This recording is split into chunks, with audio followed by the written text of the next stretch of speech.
ठरलं तर मग या मालिकेच्या येणाऱ्या भागामध्ये जबरदस्त असा ट्विस्ट येणार आहे. तर प्रेक्षकांनो, इथे आता सचिनचा खोटारडेपणा अस्मिताच्या समोर आलेला असतो. इथे आता सचिनच्या मोबाईलवरती आलेला साक्षीचा फोन अस्मिताने पाहताच त्याचं कारस्थान उघडं पडलेलं असतं.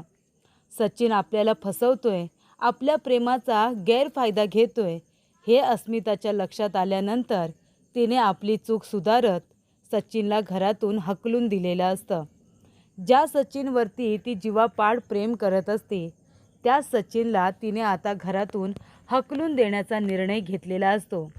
आणि अर्जुनला ती सातत्याने सांगत असते की अर्जुन, मला माझं नातं टिकवायचं आहे, मला सचिनला डिवोर्स द्यायचा नाही आहे. आणि अर्जुनला तिने डिवोर्स पेपर आता फाडून टाकायला सांगितलेले असतात.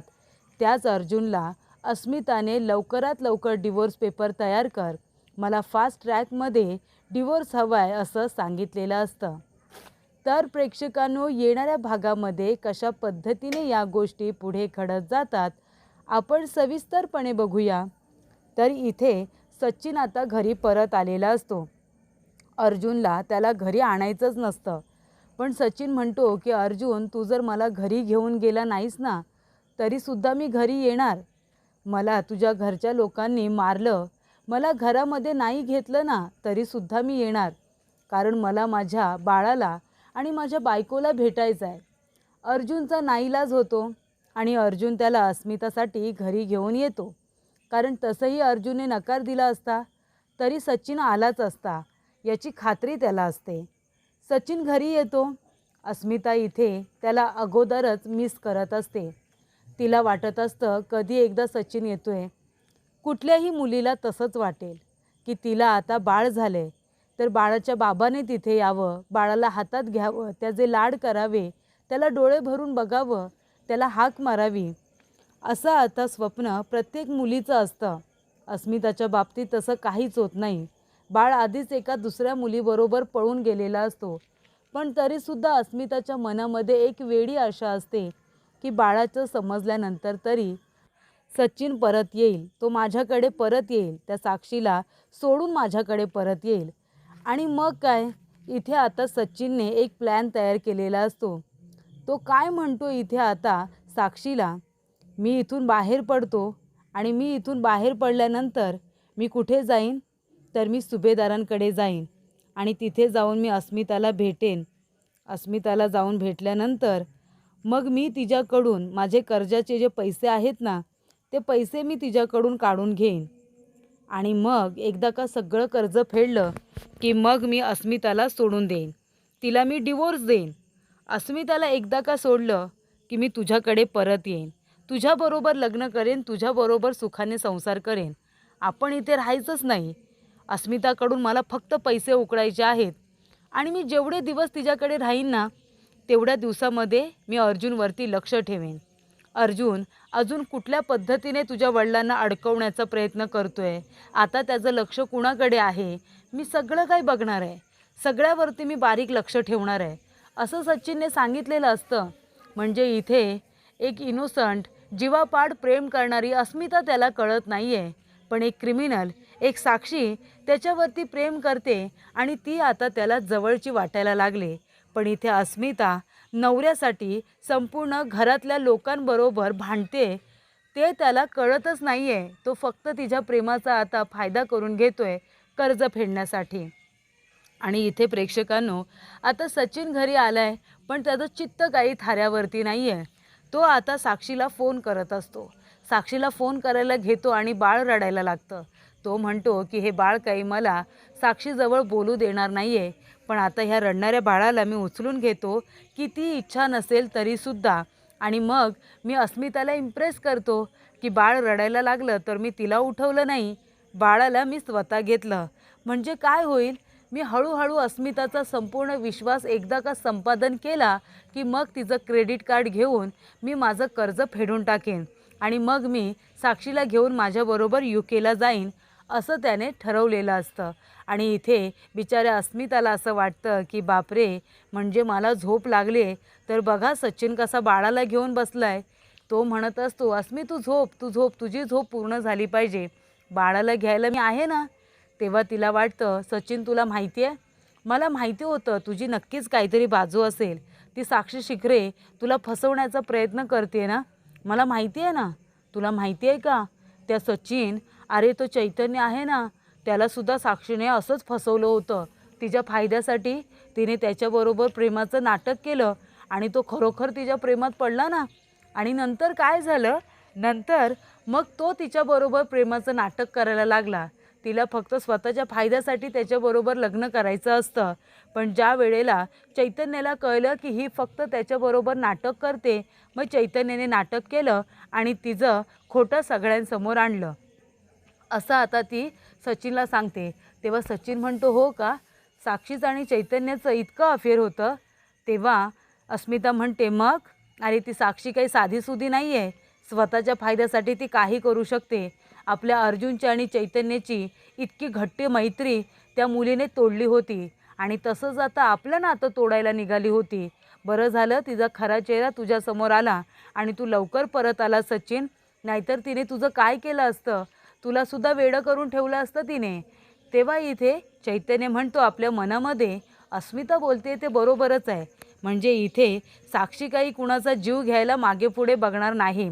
तिने मलासुद्धा माझ्यावरती प्रेम आहे असं म्हणते आणि माझ्या डोक्यामध्ये सुद्धा तिने मारलं, मला बेशुद्ध केलं. तिला जे हवं ते मिळवण्यासाठी ती कुठल्याही थराला जाऊ शकते, या गोष्टीची प्रचिती इथे सचिनला अगोदरच आलेली असते.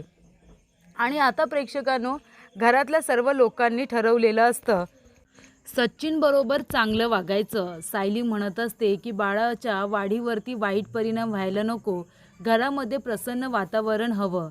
तेव्हा अश्विन म्हणत असतो की आता बाळासाठी, आधी अस्मिताईसाठी सगळं सहन केलं, आता बाळासाठी सुद्धा गप्प बसू. त्या सचिनला काही नाही बोलणार आम्ही, त्याने आमच्या बहिणीला फसवलं तरीसुद्धा गप्पच राहावं लागणार आहे.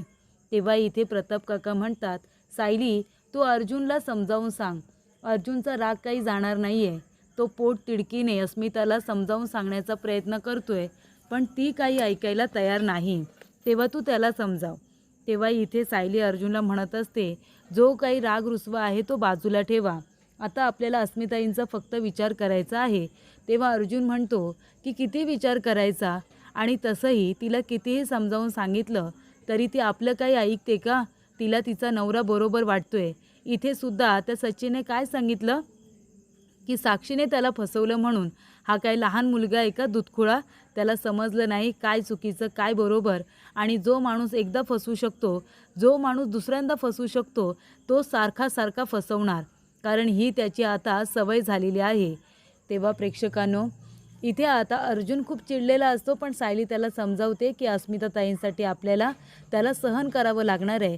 हे बघा, तो खोटं वागतोय हे आपल्याला माहिती आहे, पण ही गोष्ट अस्मिताताईंना कळली पाहिजे, त्याशिवाय त्याचा खरा चेहरा अस्मिताताईंच्या समोर येणार नाही, असं आता सायली त्याला म्हणते. आणि बघा, सत्य हे काही केलं लपत नाही, तसं खोटंही काही केलं लपत नाही. त्याचा खोटाडेपणा अस्मिताताईंच्या समोर स्वतःहून येईल, तेव्हा अस्मिताताई सचिनला हाताला धरून या घरातून हकलून देतील की नाही बघाच तुम्ही. सायलीचे हे शब्द आता खरे होणार असतात, कारण शेवटीला सचिनचा खोटारडेपणा हा किती दिवस टिकणार ना. सचिन एका इनोसंट मुलीला फसवतोय, जी त्याच्यावरती इतकं प्रेम करते, त्याला प्रोटेक्ट करण्याचा प्रयत्न करते, त्याला सांभाळून घेण्याचा प्रयत्न करते, पण ते सचिनला काहीच कळत नाही आहे. तो मूर्खासारखा तिला फक्त फसवतोय. आणि शेवटीला काय प्रेक्षकांनो, शेवटीला इथे खोट्याचं खोटंच होणार ना. नियतीने त्याला 2-3 वेळा चान्स दिला, अस्मिताने त्याला माफ केलं, पण त्याला चांगलं वागता आलं नाही. आणि म्हणूनच प्रेक्षकांनो, इथे आता सचिन तिच्याजवळ, साक्षीजवळ चोरून चोरून बोलण्याचा प्रयत्न करत असतो. जेव्हा जेव्हा वेळ मिळत असतो तेव्हा बोलण्याचा प्रयत्न करत असतो, पण आता कधी बाळाजवळ कुणीतरी बसलेलं असतं आणि त्याचबरोबर अस्मिता त्याच्याबरोबर असते, त्याला साक्षीजवळ जास्त वेळ बोलता येत नसतं. तेव्हा सचिन म्हणत असतो की साक्षी हे बघ, मला जसा वेळ मिळेल ना मी तुला फोन करत जाईन, प्लीज तू फोन करू नकोस हा. तेव्हा इथे साक्षीला आता राहवत नाही. तिला असं वाटतं की सचिन मला फसवून तर गेला नाही ना, आता तो त्या अस्मिताकडे गेला आहे, तिथे बाळ आहे, बाळामध्ये आणि अस्मितामध्ये हा रमून तर जाणार नाही ना, मला पूर्णपणे विसरून जाईल का. असा विचार तिच्या मनामध्ये वारंवार येत असतो आणि मग ती काय इन्सिक्युअर झालेली असते आणि ती म्हणते की आता मी नाही राहणार, आता मी काही झालं ना तरी सचिनला फोन करणार. सचिन आता इथे रूममध्ये नसतो, सचिन कुठेतरी बाहेर गेलेला असतो आणि त्याचा फोन सायलेंटवरती असतो पण चार्जला असतो आणि तो आता बाथरूममध्ये असताना त्याचा फोन सारखा व्हायब्रेट होत असतो. अस्मिताला जाग आलेली असते.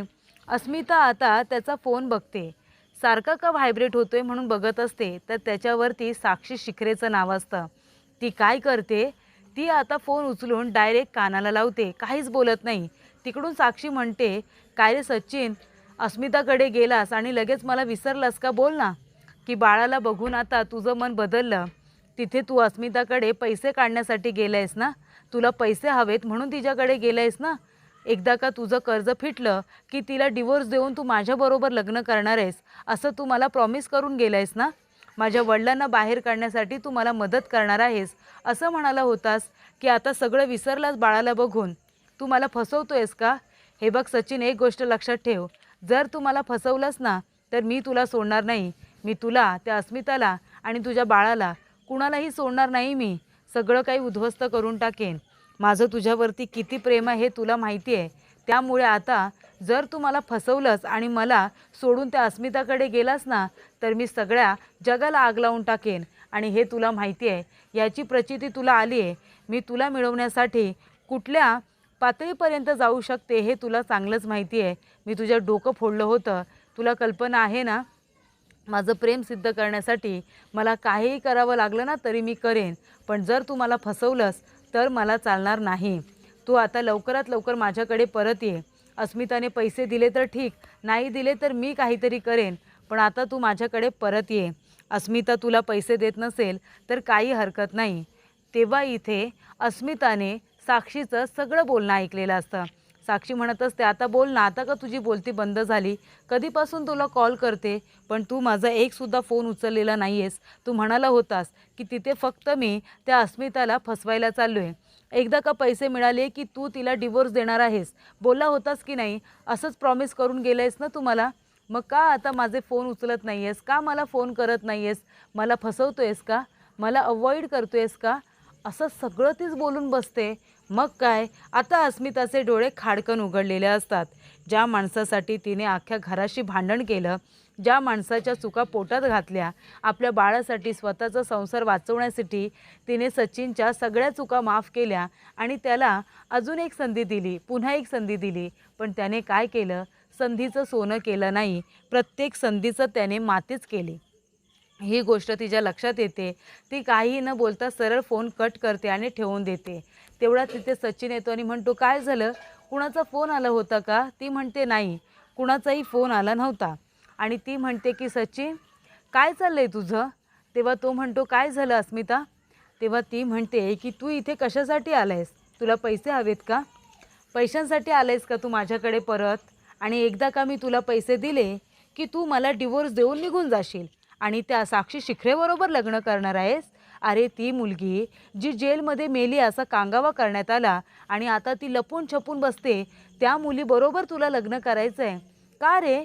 माझं प्रेम तुझ्यासाठी कमी पडलं का, मी तुझ्यावरती खरं प्रेम केलं नाही का, की ती तुझ्यावरती खरं प्रेम करते आणि आता तू मला सोडून तिच्याकडे जाणार आहेस, तिच्याबरोबर लग्न करणार आहेस. काही हरकत नाही, तू माझ्याकडून पैसे घेणार होतास आणि मग तू जाणार होतास ना साक्षी शिखरेबरोबर लग्न करायला. तू आत्ताच जा. नाही नाही, तू आत्ताच जा. खरं तर मी मूर्ख आहे, मी बावळट आहे. मी तुला सातत्याने संधी दिली. चल आता चल, आता या घरामध्ये माझ्या कुटुंबाबरोबर तू राहायचं नाही आणि मला तुझी गरज नाही. अरे माझ्या पाठीशी माझं कुटुंब, माझे भाऊ, माझे आईवडील खंबीरपणे उभे आहेत आणि मी मूर्खासारखी तुझी वाट बघत होते रे. माझं कुटुंब माझ्याबरोबर असताना मला दुसरी कसलीही गरज नाही आहे. असं आता अस्मिता सचिनला म्हणते.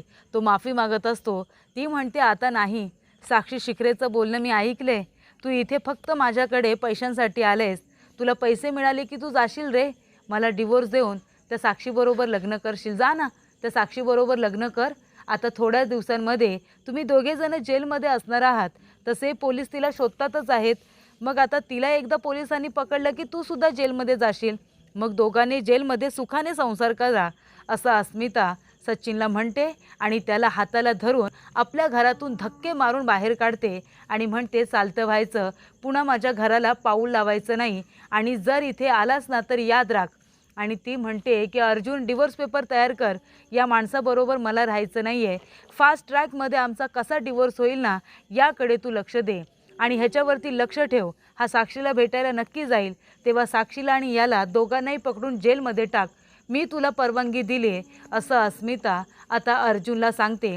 आणि त्यानंतर ती डिवोर्स पेपरवरती सही करते आणि त्याला म्हणते की तू सुद्धा डिवोर्स पेपरवरती सही कर आणि त्याच्याकडून जबरदस्तीने सही करून घेते आणि त्यानंतर म्हणते की डिवोर्स फाईल कर, लवकरात लवकर डिवोर्स झाला पाहिजे याची संपूर्ण तरतूद आता तू करायची आणि फास्ट ट्रॅकमध्ये डिवोर्स घ्यायचा असं अस्मिताने सांगितल्यानंतर इथे आता सचिनला तिने आपल्या घरातून अक्षरशः हकलून दिलेलं असतं. धक्के मारून थोबाड फोडून त्याला घरातून हकलून दिलेलं असतं. त्याला त्याच्या कर्मांची शिक्षा ही मिळालेली असते.